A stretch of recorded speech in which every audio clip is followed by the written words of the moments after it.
بسم اللہ الرحمن الرحیم۔ السلام علیکم۔ نیوز انالیسز کی نئی ایپیسوڈ کے ساتھ میں ہوں سید عارف بہار۔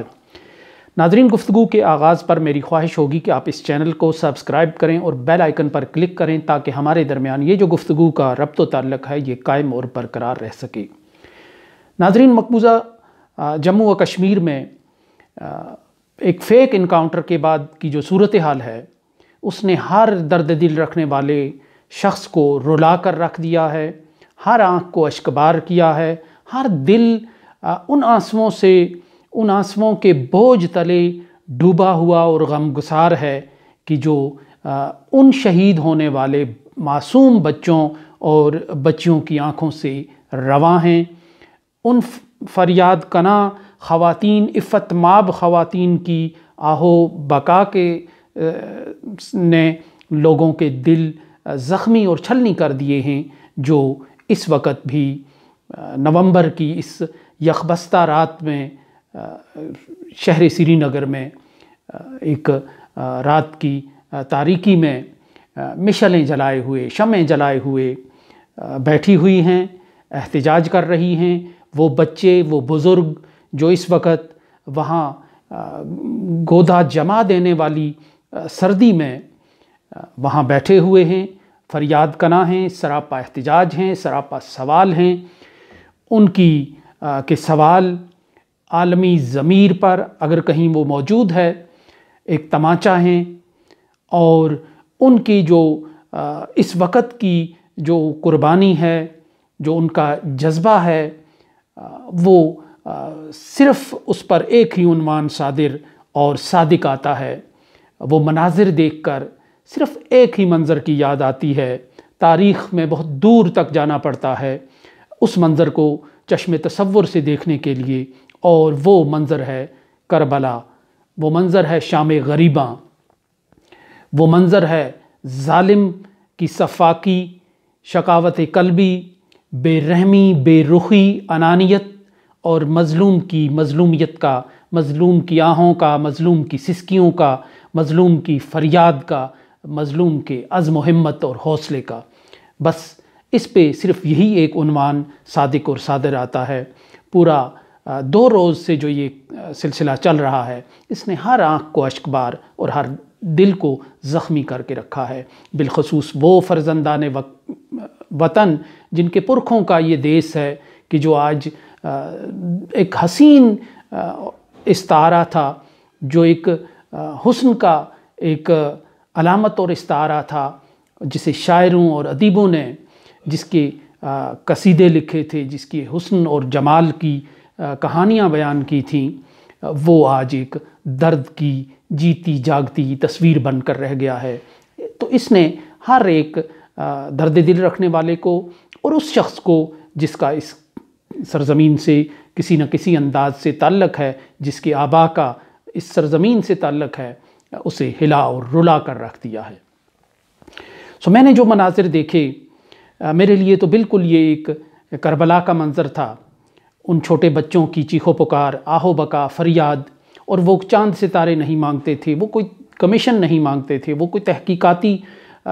کمیشن نہیں مانگتے تھے، کوئی عدالتی کمیشن نہیں مانگتے تھے، وہ کوئی FIR درج کرنے کا مطالبہ نہیں کر رہے تھے، وہ کسی فوجی اور کسی پولیس اہلکار کی گرفتاری کا مطالبہ نہیں کر رہے تھے،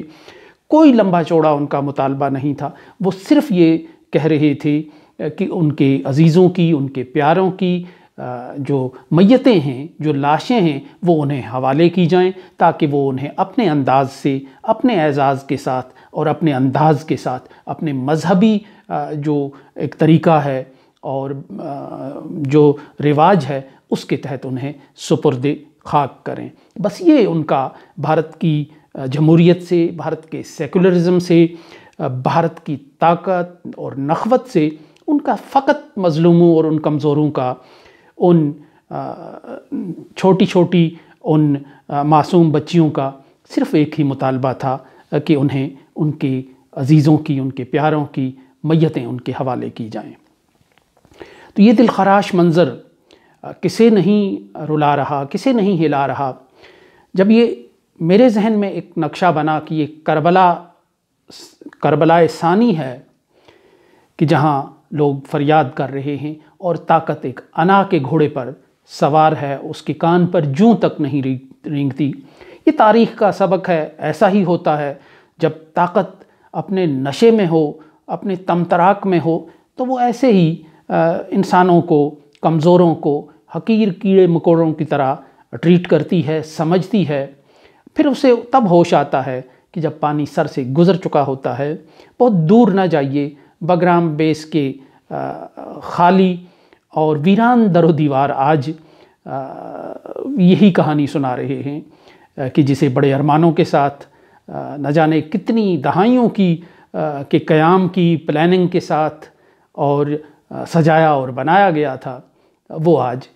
ویرانی کا ایک منظر پیش کر رہا ہے۔ یہ طاقت کا ایک اصول ہے، یہ طاقت کا ایک انجام ہوتا ہے کہ وہ جب بے محابہ ہو جائے، وہ جب ضوابط سے، قواعد سے، اخلاقیات سے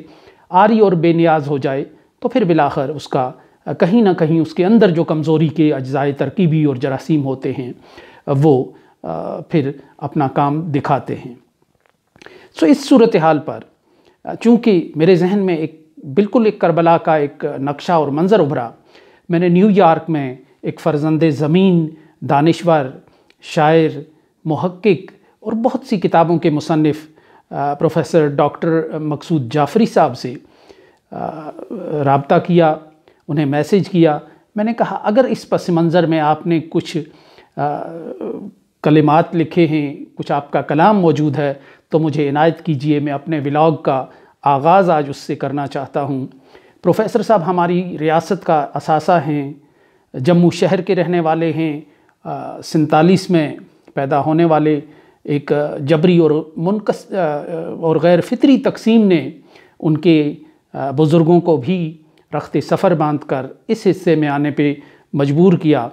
اور ان کے والد ایک شاعر، ادیب، دانشور تھے، خود وہ فارسی، انگریزی، اردو کے ایک بہترین شاعر اور ایک فصیح البیان قسم کی جو ایک دانشور ہیں، جو زبان و بیان پہ اپنی صلاحیت رکھتے ہیں بھرپور۔ اب وہ امریکہ میں مقیم ہوتے ہیں۔ انہوں نے کمال شفقت کی میری اس بچگانہ فرمائش پہ، چونکہ خود ان کا بھی ایک یہی درد اور کرب ہے، اور وہ اسی درد و کرب کی آگ میں ہمیشہ سے سلگتے رہے ہیں، اور ان کی نگارشات میں قدم بقدم، لمحہ بلمحہ، حرف بحرف یہ جذبہ جھلکتا ہے اور یہ آگ دہکتی ہوئی نظر آتی ہے۔ انہوں نے اپنے کچھ اشعار فوراً مجھے لکھ کر میسیج کیے، جو میں آج سری نگر کی شام غریبہ منانے والی ان بیٹیوں، ان بہنوں، ان ماؤں کے نام کرتا ہوں، اور ان لوگوں کے جو آج یخبستہ سردی میں بھڑیوں کا گودا جما دینے والی سردی میں بیٹھ کر فقط جمہوریت سے، سیکولرزم سے اور بہت بڑی طاقت سے صرف 2 لاشوں کی واپسی کا مطالبہ کر رہے ہیں۔ پروفیسر صاحب کہتے ہیں کہ میں کیسے دیکھوں کہ منظر ہیں یہ سبھی خونی، یہ کربلا کے مناظر میں کس طرح دیکھوں، یزید و شمر و زیاد لائی ہیں چاروں طرف، خود دنگ جستا ہے پھر خرملا کے ترکش میں، یہ کاشمر کی زمیں ہے کہ کربلا کی زمیں، ہر ایک غنچہ نورس پہ بجلیاں رقصاں، زبان مادر طفلاں ہوئی ہے محو فغاں، جوان سینے کئی گولیوں سے چھلنی ہوئی، لٹی ہے پھر سر دربار چادر زینب، کسی نے لاشہ قاسم کو پھر سے روندا ہے، یہ لوگ رسم حسینی کے بن کے اب وارث، کفن کو باندھے سروں پر گئے ہیں مقتل میں، مگر خدا کی قسم جعفری یقین ہے مجھے،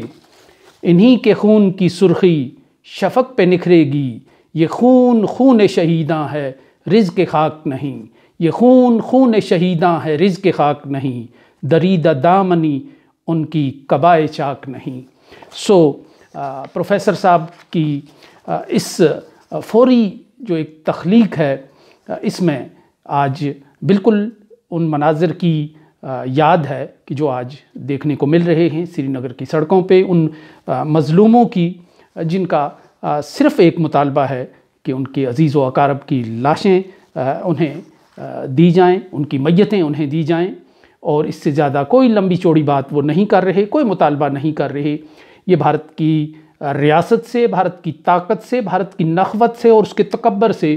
یہ ان کی لا تعلقی ہے، جو پہلے بھی کم نہیں تھی۔ بھارت خود مار مار کے ہر کشمیری کو اپنے سے دور کر رہا ہے، بیگانہ کر رہا ہے۔ شاید یہ کسی حکمت کے تحت ہو رہا ہے کہ آج وہ ان کشمیریوں کو بھی مار رہا ہے، انہیں بھی پٹائی کر رہا ہے، انہیں بھی دہشت گرد قرار دے رہا ہے، انہیں بھی ہیومن شیلڈ کے طور پہ استعمال کر کے انہیں نقصان پہنچا رہا ہے۔ جو یہ دعویٰ کر رہے ہیں کہ وہ اس کے ساتھ تھے، انہوں نے اس کا ساتھ دیا، زمانے کے سرد و گرم میں وہ بھارت کے ساتھ چلے، بھارت کے ساتھ چلنا چاہتے ہیں، لیکن لگتا یہ ہے کہ کشمیر کا اجتماعی ضمیر بھارت کے ساتھ اب کوئی راہ و رسم رکھنے پہ تیار اور آمادہ نہیں۔ بھارت کو وقت کی اس آواز کو میں سمجھتا ہوں کہ سمجھنا چاہیے اور اپنی پارلیمنٹ کے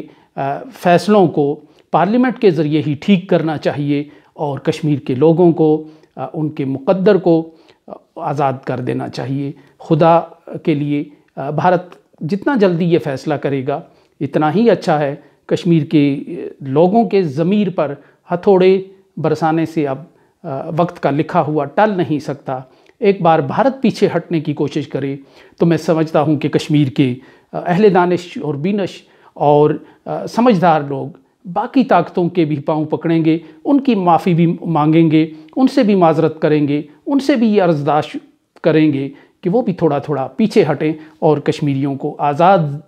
زندگی میں، آزاد فضاؤں میں سانس لینے کا موقع دیں، کیونکہ وہ اب اتنی قربانیوں کے بعد وہ اب اس میرٹ پر پورا اترتے ہیں۔ سو اس کے ساتھ ہی اجازت دیجیے۔ اللہ نگہبان۔